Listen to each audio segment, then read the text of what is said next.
সকলকে স্বাগত জানাচ্ছি প্রিয় শিক্ষার্থী ভাই বোনেরা। আমরা আজ কথা বলবো বাংলা ভাষারীতি নিয়ে। এই যে বাংলা ভাষারীতি বলতে আমরা কি বোঝাচ্ছি, বাংলা ভাষা রূপ কয়টি আছে? আমরা জানি প্রতিটি ভাষারই দুইটা রূপ আছে, একটা লিখিত রূপ আর একটা হচ্ছে মৌখিক রূপ। তো এই লিখিত রূপকে আমরা কি বলি?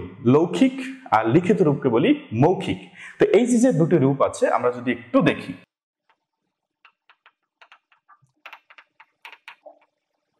তো দেখি এইখানে আছে লৌখিক। লৌখিক মানে হচ্ছে লিখিত, আর মৌখিক মানে হচ্ছে মূলত আমরা যে ভাষাটায় কথা বলি। এই যে লিখিতর দুইটা রূপ আছে, একটা হচ্ছে চলিত আর আরেকটা হচ্ছে সাধু।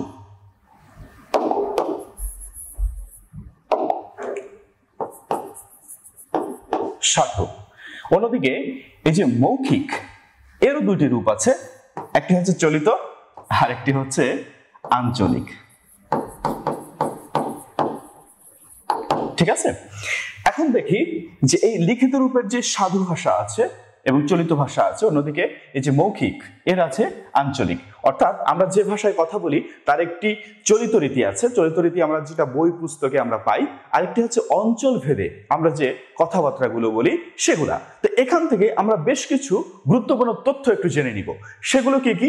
এই যে চলিত ভাষার প্রথম চলিত ভাষা রীতির প্রবর্তক, আমরা চলিত ভাষা থেকে একটা গুরুত্বপূর্ণ তথ্য জেনে নিব যে চলিত ভাষার প্রবর্তককে। চলিত ভাষার প্রবর্তক হচ্ছে প্রমথ চৌধুরী। প্রমথ চৌধুরী, ওকে। সাধু ভাষার জনককে? সাধু ভাষার জনক ঈশ্বরচন্দ্র বিদ্যাসাগর। সাধু ভাষার জনক ঈশ্বরচন্দ্র বিদ্যাসাগর। ঠিক আছে, তবে সাধু ভাষায় প্রথম সাহিত্য লেখেন, সাধু ভাষায় প্রথম সাহিত্য লেখেন রাজা রামমোহন রায়। রাজা রামমোহন রায়, ওকে, রাজা রামমোহন রায়। তো সাধু ভাষায় প্রথম যে গ্রন্থটা আছে সেটা হচ্ছে বেদান্ত, ওকে। অন্যদিকে এই যে আঞ্চলিক ভাষার আরেকটি নাম আছে সেটা হচ্ছে উপভাষা। আঞ্চলিক ভাষার আরেকটি নাম আছে উপভাষা। এই আঞ্চলিক ভাষাকে উপভাষা এই নামকরণ করেছে বা এর পক্ষে যুক্তি দিয়েছে রবীন্দ্রনাথ ঠাকুর।